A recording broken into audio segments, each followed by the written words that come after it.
जगदम्बे जगतारणी जालनी पावनी मात गंगे लहर फेर दे श्यामा शारदा सती मां चंद्रिका धर्मी धर्म की नजर फेर दे छत्र साजत विराजत चढ़े सिंह पे शैल साजत मबाजत नगाड़ा निडा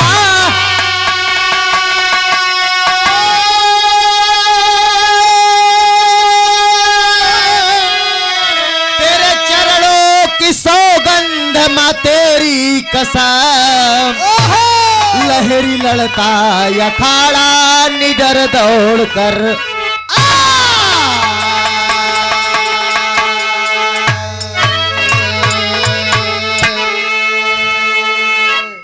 सर्वप्रथम श्री श्री 1008 बाबा परमेश्वर दास की यह तपस्थली माता गंगा की गोद में बसा हुआ हमारा ग्राम सभा हेतापट्टी और इस 13वीं रुपये भंडारे में इलाहाबाद के हमारे 2 मलिकार जो कि हिंद केसरी बिरहा सम्राट स्वर्गीय लालजी लहरी यादव जी के जाने के बाद हम जान ल कि अब तक फिंटर ही ढोवत हो, लेकिन कंचन भाई और कृष्ण कुमार रत्नाकर की देन की फिर से हम मंच पे खड़ा हुए और प्रतिदिन इन लोगों ने बात करके फोन पे एक एक शब्द सिखाकर कुछ गाने बजाने लायक आप लोगों की सेवा करने के लायक बनाया। ता जिंदगी शुक्रगुजार हूँ और जब तक यह जिंदगी है तब तक दोनों भाइयों के लिए समर्पित हूँ, ये मेरा वादा है। और अरे ठीक बा हथवा पीछे पकड़े ध्यान आई जात और बहुत ही शानदार कार्यक्रम रहा। इलाहाबाद के यही पता लागी पहले स्थान पे के बा गवैया बहुत है इलाहाबाद में, एक आध 2 ट्रक गवैया है लेकिन कुछ नहीं जानते। अब हमसे लोग गवाए देवा उनका पसीना छूट गया है। नाम बताए देवा कंचन से फिर आप कहीं उनका कुछ नहीं हो तो उनसे न गवाओ लड़की कहीं कौन हो वो बढ़िया भोजपुरी गाई कंचन भाई न गाय पाई मच्छरदानी वाली के। हाँ। हम चेला नहीं है, हम भैया तो हाल लोग के सेवक है, हम चेला कहाँ है। क्या बात है। और एक लोकगीत होगी तर्ज है धीरे धीरे चल रहे कहारवा।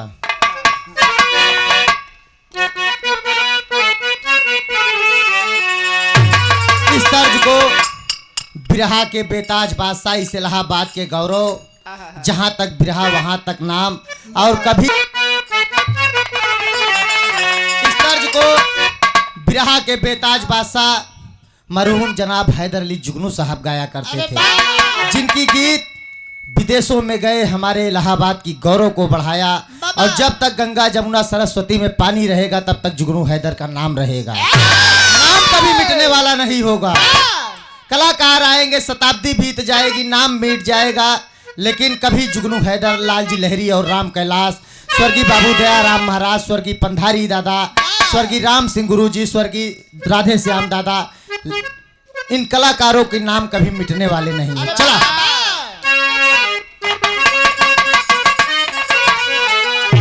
अरे धीरे धीरे चलो रे कहरवा, अरे धीरे धीरे चला रे कहरवा, सूरजवा डूबे रे नदिया।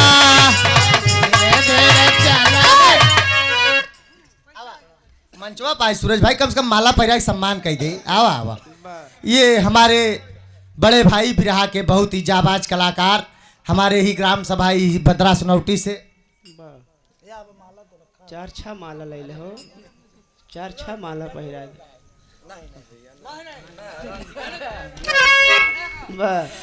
बिरहा के बहुत ही बेताज गायक और इस इलाहाबाद की मिट्टी की खुशबू, क्या बात, जहां तक बिरहा वहां तक पहुंचाकर इस इलाहाबाद के गौरव को बढ़ाने का काम किया। इसलिए भाई के लिए जोरदार ताली से स्वागत करेंगे। और आज भाई लखनऊ उस कार्यक्रम का इकावत है, नहीं भाईयन के प्यार रहा कि भाई हिया तक आइए, अगर भोजन प्रसाद हो भाई कम से कम जलपान करावा आप लोग। बहुत सुंदर पुष्पहार और 101 रुपए से आपने सम्मान किया, ता जिंदगी शुक्रगुजार कहना है। भाव उस समय का है दीपक भाई, भाव उस समय का है जब कंस अपनी बहन देवकी और उनके पति वासुदेव जी को अपनी रथ पर बैठाकर इज्जत पूर्वक उनके घर ससुराल की ओर लेकर जा रहा है। जैसे ही रास्ते में पहुंचता है, आकाशवाणी हुई, "ए कंसा, जिस बहन बहनोई को तुम पहुंचाने जा रहा है, इसी का 8वां बेटा तुम्हारा काल होगा।" कंसा कहा, रथ को रोक दिया, कहा अगर ये सच्चाई है तो एक बार पुनः आकाशवाणी हो। वही पुनः आकाशवाणी होता है, एक कंस, जिस बहन बहनोई को तुम उसके घर पहुंचाने जा रहे हो, उसी का 8वां बेटा तुम्हारा काल होगा। वही कंस रथ को वापस लेकर आता है, कहना है चला।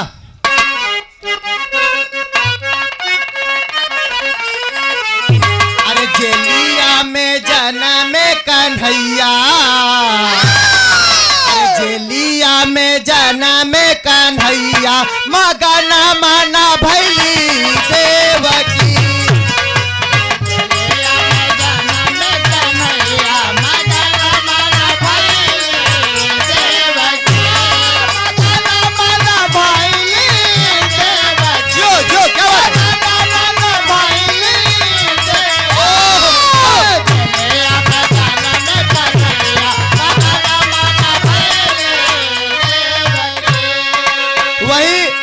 बारी बारी कंस अपनी बहन के 6 पुत्रों को मारता है। बहुत ही साठ बात है, सारी बात की जानकारी कंचन भाई और रत्नाकर भाई ने बताया है, लेकिन गोपनीय बात है। कितने दिन कितने मिनट पे मारा, कहाँ गए, उनका आगमन कब हुआ, कब मुलाकात हुई, बात गोपनीय है। किसी दिन मंच पे मुलाकात होगी तब बात होगी।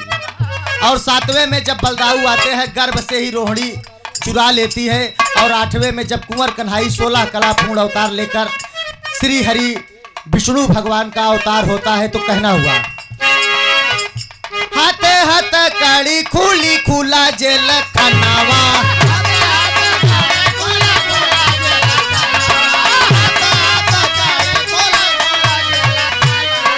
तिथि अष्टमी रही भादव का महीनावा,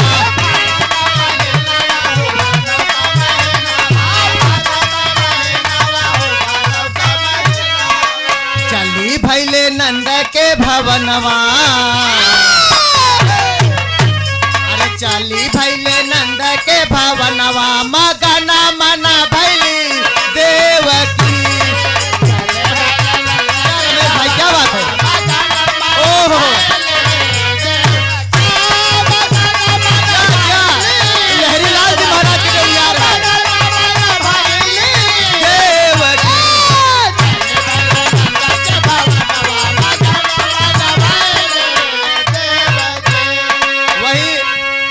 जब कुंवर कन्हई 12 बजे रात, रोहिणी नक्षत्र अष्टमी भादव की रात सखी होती बरसात सखीना।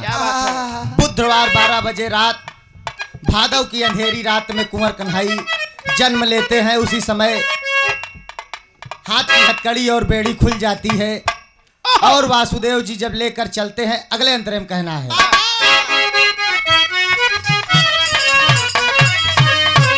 भैया कनसा के याद जब ही आवे,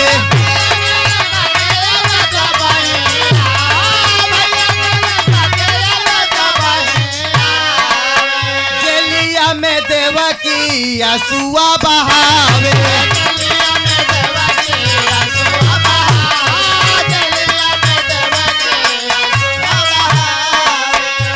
ढूरा ढूरा के नयनवा, ढूरा ढूरा के नयनवा, मगना मना भैली देवकी।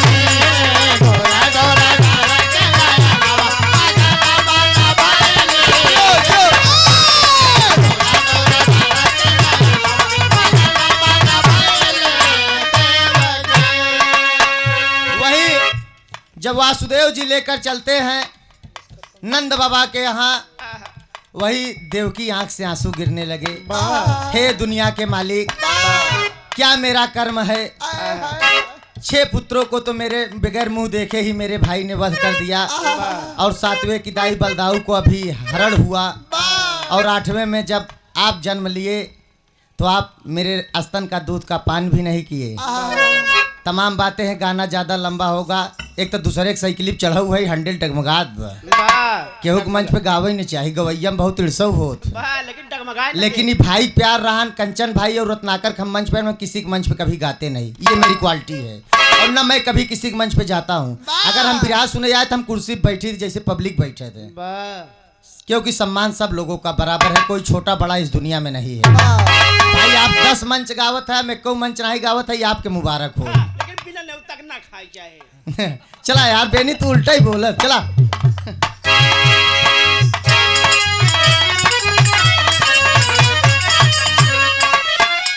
गए वसुदेव तब उमड़ी जमुना माई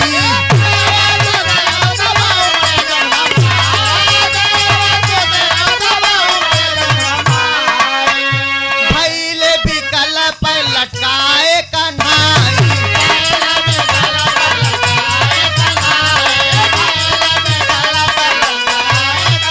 अरे जमुना जी चुमली चरणवा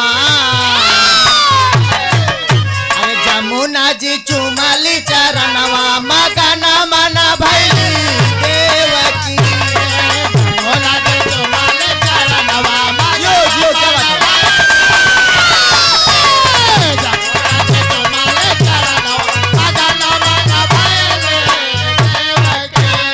वही जब वासुदेव जी लेकर जाने लगे जमुना माई ने सोचा कि 16 कला पूर्ण अवतार लेकर कुंवर कन्हाई हरि विष्णु जी आए हैं इनका मैं दर्शन कर लूं और सूप में लिटा कर लेकर जा रहे थे वही धीरे धीरे जमुना जी फुफकार करने लगी भगवान कन्हैया ने देखा कि तो पितामह डूब जाएंगे वही अपने पैर को पीछे से लटका कर दर्शन दिया और जमुना जी फिर अपने यथा उचित स्थान पर आई और जब यथा उचित स्थान पर आ गई तो चलते हुए एक कंतरे में और कहना है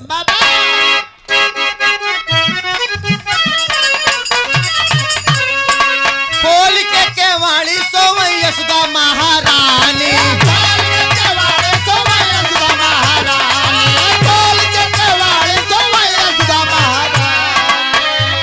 बेटा वाले टाई दिहेली है बिटिया रानी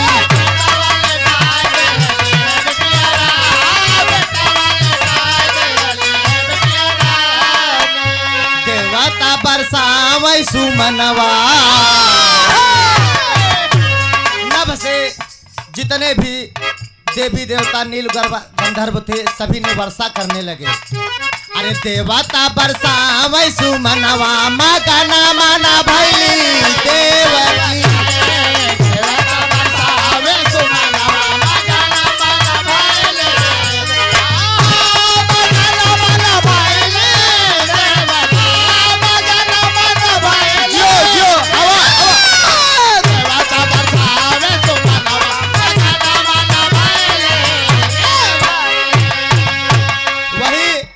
जब वासुदेव जी नंद बाबा के यहाँ पहुँचते हैं वहीं एक योग माया जो कि श्री कृष्ण की बहन कहलाई एक कन्या की वहाँ भी पैदाइश हुई थी और जब नंद बाबा के यहाँ से कन्या को लेकर वासुदेव जी चलते हैं कन्हैया भगवान को उनके सही स्थान पर पहुँचा दिए एक अंतरे में और कहना हुआ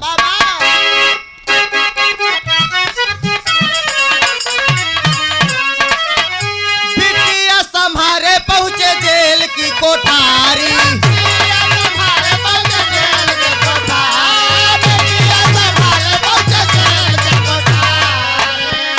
पड़ली विपतिया रही नया दियारी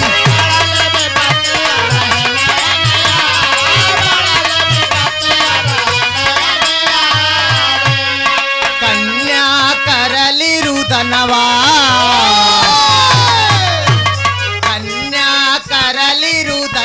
मगना मना भैली देवकी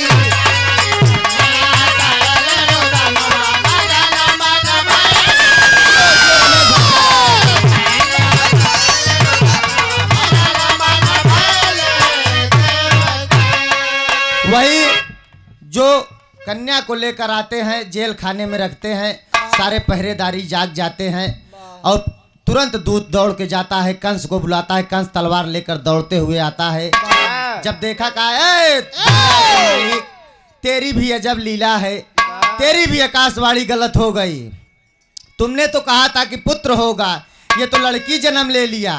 वही लड़की को पैर पकड़ के पटकना चाहा श्री कन्हैया कि जो बहन योग माया थी आधे आसमान में उड़ गई, और जो आधे आसमान में उड़ गई वहीं से कहा, ए पापी मूर्ख कंस, तुम मुझको क्या मारेगा रे, तुझको मारने वाला तो गोकुल पहुंच गया है। और वही जाकर विंध्यवासिनी के पर्वत पर अष्टभुजी के नाम से आज भी प्रचलित है। हम आप दर्शन करते हैं श्री कृष्ण कन्हैया की बहन कहलाई। और जो आज हमारे साथ ये संगत करती हुई पार्टी है, जो दोनों जने कोरस पे संगत करते हैं, लाल जी और बेनी हमारे लहरी महाराज के स्टार कोरस मास्टर हैं। और आज के समय में हमारे इलाहाबाद जनपद के गौरव जितने सीनियर कलाकार थे साजबाज के मामले में, उनके जाने के बाद आज के समय में अगर ढोलक के कोई बेताज बादशाह है तो जो आपके सामने संगत कर रहे रमेश भाई जी हैं। और जो हारमोनियम पर संगत कर रहे ये भी हमारे मामा के गांव के हैं, दीपक पाल जी। ये भी हारमोनियम के बहुत ही सुपरस्टार वादक, 10-15 साल ते बम्बई चला गए हारमोनियम छोड़ के। अब पटरी वाले का पटरी पे लिया दे 2-3 साल बाद से आए तो फिर कहने यार अब हारमोनिया बजाओ, हम कहे बजाऊबत हम लोग गवैया बन जा। बहुत आप लोगों ने सहयोग किया, ता जिंदगी शुक्रगुजार। अखाड़े के परचेस कहना है, चला।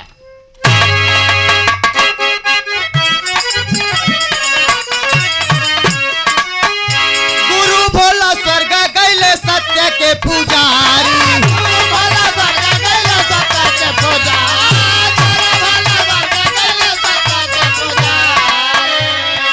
लहरी दया राम गए हर के प्रयासी।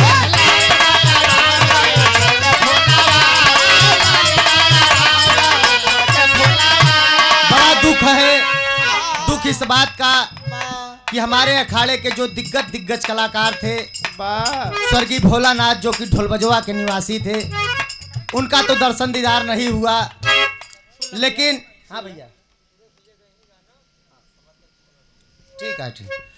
और जिनका लेख, जिनकी गायकी बिरहा के कानन केसरी कहे गए, जो लेख लिख कर उस दुनिया से धराधाम से तज कर चले गए बाबू दयाराम महाराज जी, उनके घर के आज अगर चला जावे कि लोकगीत मनबा कहीं की नैहरे तोहार गुरुआइन चली गई यहाँ, बक्सा चाबी नहीं बे काल आया तो का देव।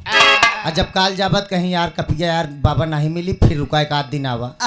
लेकिन जब तक महाराज थे कभी गीत संगीत की दुनिया में एक भी गीत कभी मांगने की जरूरत नहीं पड़ी, बिना कहे गीत को दिया करते थे। और जो आदर्श रहे हिंद केसरी बिरहा सम्राट लाल जी लहरी जब तक जिंदा थे, बहुत छत्र छाया माया उनकी रही हमारे ऊपर, ता जिंदगी शुक्रगुजार है। लेकिन उनके जाने के बाद ये हुआ कि अब यहाँ से बिरहा बंद करके फिर से देखा जाए, नई शुरुआत होगी जिंदगी की। लेकिन भाई कृष्ण कुमार रत्नाकर इन्होंने कहा कि शारदा भाई यार तुम बिरहा गाओ, और एक एक शब्द जुटाकर भाई कंचन लाल जी ने आपने बताया। आज जो मैं टूटा फूटा गाता हूँ कंचन लाल भाई और कृष्ण कुमार रत्नाकर की देन है।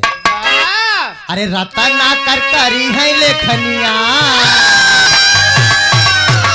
अरे कंचन करी है लेखनिया, मगना मना भई देवकी।